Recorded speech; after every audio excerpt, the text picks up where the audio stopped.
I gotta say, too. Back in the days, we got in a lot of fights. And the biggest fight happened right here because of C. Rackham. Yep. Huge brawl broke out here, and everyone's fighting everyone. Yep. It was mayhem. I remember seeing our friend Cameron fighting like 15 people at once.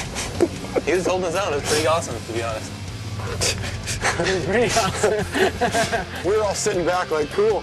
He would always be front row at every single concert, no matter how many people were there, whether there's people there at all. He's a very amazingly talented painter. My role with Avenged Sevenfold and their artwork is kind of, it's very on a friendship basis.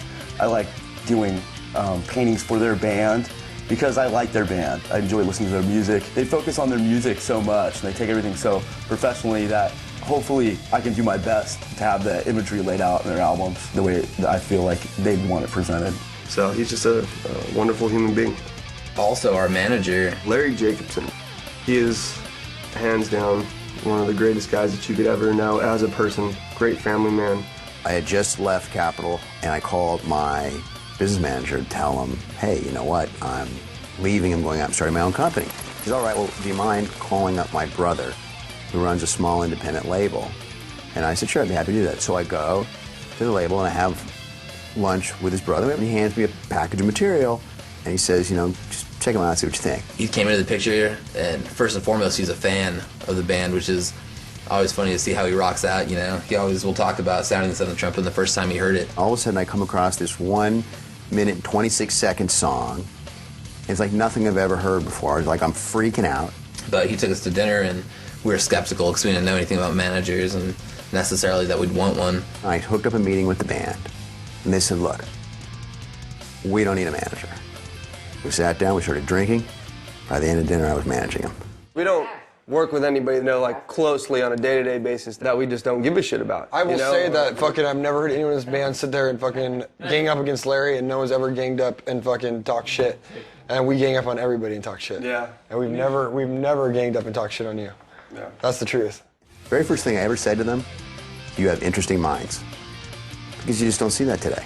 You don't see people who are as willing to take risks, try new things. I mean, these guys are basically freaks. He's had a lot of good things to say. I found myself looking at the kind of car he drives and what he tips the valet, try to get a feel for him, anything to get a feel for him, you know. Turned out he made a pretty good impression on us. We've just grown as a family together, and there would be no Avenged Sevenfold without that guy. And then you have the super group on top of it, Evan Bacon and Casey. Evan Bacon, who was the drummer of, you know, this legendary punk band, The Movie Life, is the guy that makes sure that everything is smooth when the band's out on the road. Casey spends a lot of time focusing on communicating directly with fans. And those guys are just, their attention to detail is amazing.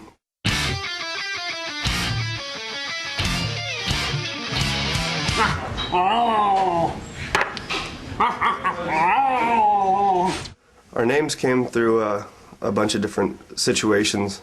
I started calling myself Tennessee Gates one day when me and the Rev were driving drunk through a park. There's a lot of different reasons for our stage names. This was our way of kind of branching out and distinguishing ourselves. We wanted to put on a show. And for us, that meant mimicking the stuff that our favorite bands had done. People like Slash and, you know, U2's The Edge. I mean, they all had names. And no one laughs at those names now. Actually, I did have the name The Rev. There's a longer version of it, which lots of people know. He wanted to be known as the Reverend Bartholomew Plague. And at this point, you know, he was wearing a kimono everywhere he went, and his hair was about this big. And I remember the Rev literally running in like a bathrobe. He had like this kimono, like this bright yellow and orange fluorescent kimono, and he had these big, like blue shorts, like big blue dicky shorts, like striped fluorescent socks and shit. And he would bounce around these hills like all during the breaks and terrorize every single person. we did kind of all come up with Johnny's name. It was funny because I was only signing Johnny like the first couple weeks and the first while. I was like, the hell am I supposed to sign, you know? Like, I didn't have a cool name yet. The closest one I came to is Johnny Walker. I was just gonna steal that and be an alcoholic. Zach was actually the one that said, you should be Johnny Christ. I'm all, that sounds really ballsy. Everyone's gonna hate that, so I should definitely go with that. It's fitting for him, you know, he's a little shit, and it's such a name that pisses people off and stuff, but it's very fitting. Let's make fake names, let's go full bore. Sin Gates and the Rev already have their names, we'll just call them that from now on. And Zach's like, I want to be Zachy Vengeance, because he really had a problem with a lot of people in high school. And his main thing was like to be in this popular band and just have the middle finger out to everybody. He loved music, but he really wanted our band to be popular because of that. He just had a lot of people he didn't like. I was kind of like the darker character in the group, you know, and so we just came up with M Shadows, you know, because M stands for Matt. And then, but I didn't want Matt to be in my name, really. I wanted just to be M Shadows. So there's a lot of different reasons, you know, like we had it, yeah. We did it because we wanted to piss people off. We did it because we wanted to stand apart. We just thought it was cool. We knew we were going to take a lot of heat for it, but at the same time, it's like what we wanted to do.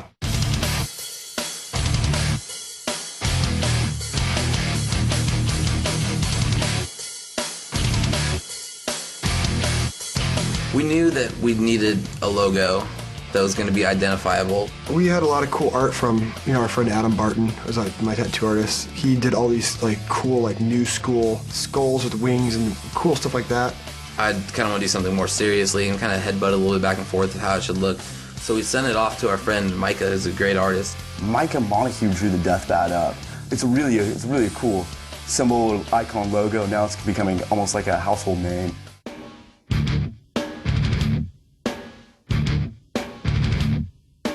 And we'd said, you know, this is what we want to do. We want a skull, we want it to have wings, you know, like skeletal wings. Do your magic, you know. And he gives me this huge pencil drawing of the death bat, and we're just like, that's it, that's a genius. Next thing you know, we're plastering it everywhere. And it was unbelievable. We flipped out, you know, we couldn't have asked for something more perfect. This is Avenged Sevenfold. Like, this is, you know, this is what embodies us. This is our band, this is our image now. The death bat is what we are. You'd see it everywhere around Huntington, even before it was now everywhere on TV and everything, or wherever else it might be.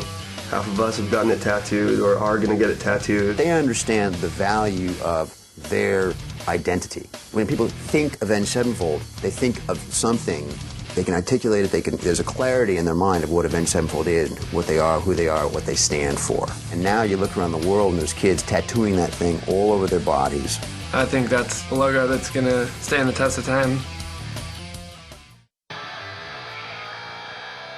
40s in the park makes me want to feel good. Why are they in the fucking bushes? Hey, nice ass.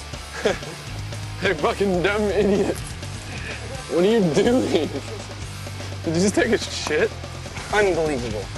This is unbelievable. This is unbelievable. Well, don't scream. You're crying out loud. Central Park is the scariest park.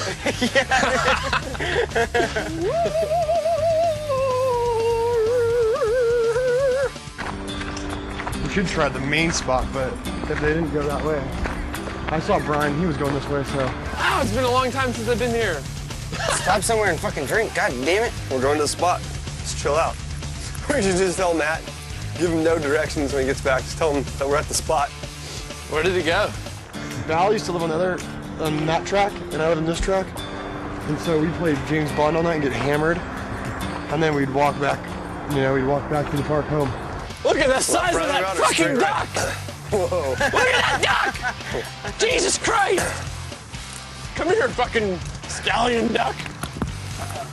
He's not afraid at all. He's bigger than you. At all. He's not afraid at all. the only bird with a longer neck.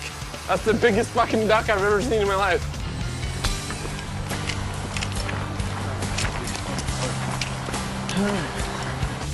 This is a better place to drink than ever. Oh, God.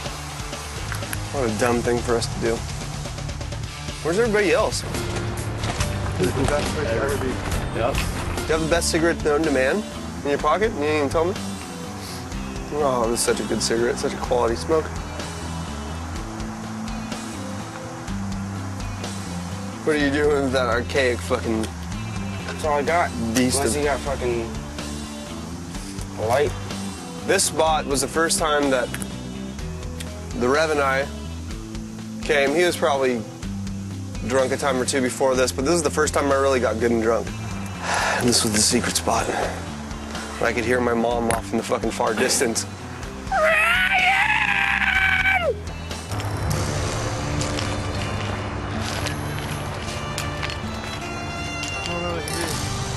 Now he's got a nervous container.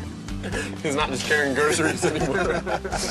he's not just dropping groceries anymore.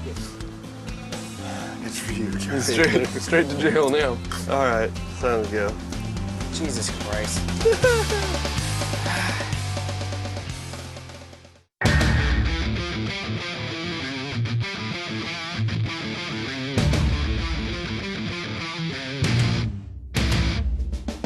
Yeah, I guess one of the first shows was that we've ever played when we were the fetus of Avenged Sevenfold. It was Chain Reaction. Chain Reaction is one of the venues that we played quite a few times. It's just a place that you really have to play, like if you're from Orange County. All you want to do, you want to play Chain Reaction. You want to play Chain Reaction, you want to play Showcase Theater. You know, it's Showcase Theater is the one in Riverside or Corona, and Chain Reaction is the one in Anaheim.